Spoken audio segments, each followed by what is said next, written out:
بسم اللہ الرحمن الرحیم۔ السلام علیکم دوستو، خلاصۃ القرآن میں آج ہم سورۃ الشعراء کا خلاصہ پیش کر رہے ہیں۔ تو آئیے دوستو ویڈیو کو شروع کرتے ہیں۔ سورۃ الشعراء مکی صورت ہے۔ ترتیب مصحف کے اعتبار سے 26ویں جبکہ ترتیب نزول کے اعتبار سے 47ویں صورت ہے۔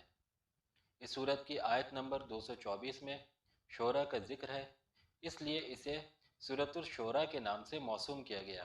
اس صورت میں قرآن مجید کی عظمت، فصاحت و بلاغت، کفار کی فرمائشی معجزات کا رد کرنا اور مختلف انبیاء کرام کی دعوت اور قوم کے جواب کا ذکر ہے۔ اس صورت کی ابتدا میں حضور صلی اللہ علیہ وسلم کو کفار کے ایمان نہ لانے کی وجہ سے رنجیدہ ہونے پر تسلی دی کہ آپ رنجیدہ نہ ہوں، اگر ہماری مرضی ہوتی تو یہ سب کے سب ایمان لاتے۔ آیت نمبر 7 میں اللہ نے زمین میں مختلف قسم کے پودوں کے اگانے کو اپنی قدرت کی نشانی بتائی۔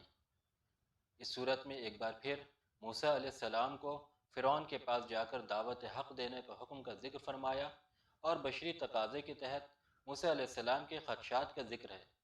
فرعون کی طرف سے موسیٰ علیہ السلام کی تربیت کا احسان جتانے کا بھی ذکر ہے۔ فرعون نے دعوت توحید کے جواب میں کہا کہ رب العالمین کون ہے؟ انہوں نے فرمایا کہ وہ آسمانوں اور زمینوں، مشرق و مغرب اور تمہارے آباء و اجداد کا رب ہے۔ اس مقام پر ایک بار پھر جادوگروں کے مقابلے میں موسیٰ علیہ السلام کے معجزات، خاص طور پہ عصا کا اژدہا بننے کے غالب آنے کا ذکر ہے۔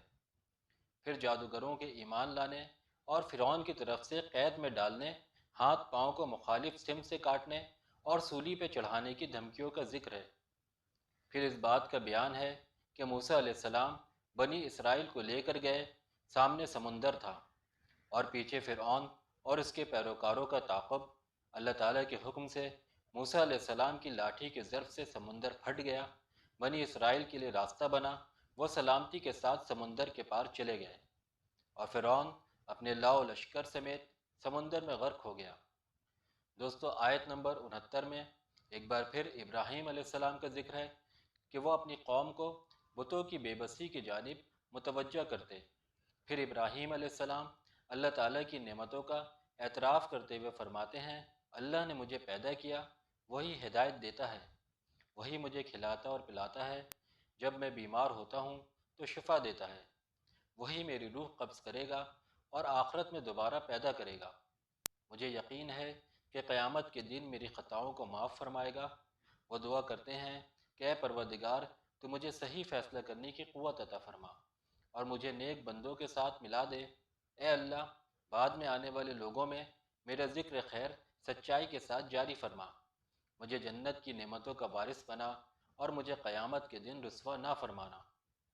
آیت نمبر 91 سے متقین اور سرکش لوگوں کے ساتھ ہونے والے سلوک کا ذکر ہے اور گمراہ لوگوں کے جہنم میں آپس میں لڑنے اور ہر طرف سے نا امید ہونے اور ان کے دنیا میں واپس جا کر ایمان لانے کی ناممکن خواہش کا ذکر ہے۔ آیت نمبر 105 سے نوح علیہ السلام کی دعوت حق کا ذکر ہے، وہ رسول امین تھے۔ سرکش لوگوں نے کہا کہ ہم آپ پر ایمان کیسے لائے، آپ کے پیروکار تو پسماندہ لوگ ہیں۔ پھر نوح علیہ السلام اللہ تعالیٰ سے اپنے اور اپنی قوم کے درمیان آخری فیصلے کی دعا مانگتے ہیں۔ اللہ تعالیٰ ان کو اور ان کے پیروکار مومنوں کو کشتی کے ذریعے نجات عطا فرماتا ہے اور سرکش قوم طوفان میں ڈوب جاتی ہے۔ دوستو، آیت نمبر 124 سے ہود علیہ السلام اور ان کی قوم عاد کا ذکر ہے۔ اللہ تعالیٰ نے اس قوم پر نعمتوں کی فراوانی چوپایوں، اولاد اور نہری باغات کی صورت میں فرمائی تھی۔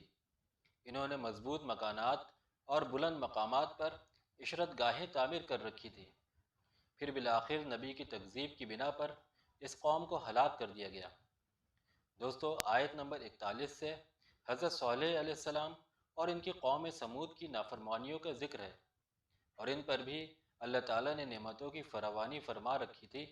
میٹھے چشموں، باغات اور زرخیز زمین کی کثرت تھی، پہاڑوں کو تراش کر مکانات بناتے تھے، لیکن جب انہوں نے وہ اونٹنی جسے اللہ نے معجزے کے طور پر چٹان سے پیدا کیا تھا کی بے حرمتی کی اور اس کی کونچیں کاٹ ڈالی تو ان پر عذاب نازل ہوا۔ دوستو آیت نمبر 160 سے لوط علیہ السلام اور ان کی قوم کا ذکر ہے۔ اس قوم کی بدعمالیوں کا تذکرہ ہے کہ وہ حلال بیویوں کو چھوڑ کر غیر فطری طریقے سے اپنی خواہش پوری کرتے تھے۔ لوط علیہ السلام کی بیوی بھی ان کے ہم خیال تھی، اور بالآخر اللہ تعالیٰ نے اس قوم کو بھی تباہ و برباد کر دیا۔ دوستو پھر حضرت شعیب علیہ السلام اور ان کی قوم کا ذکر ہے۔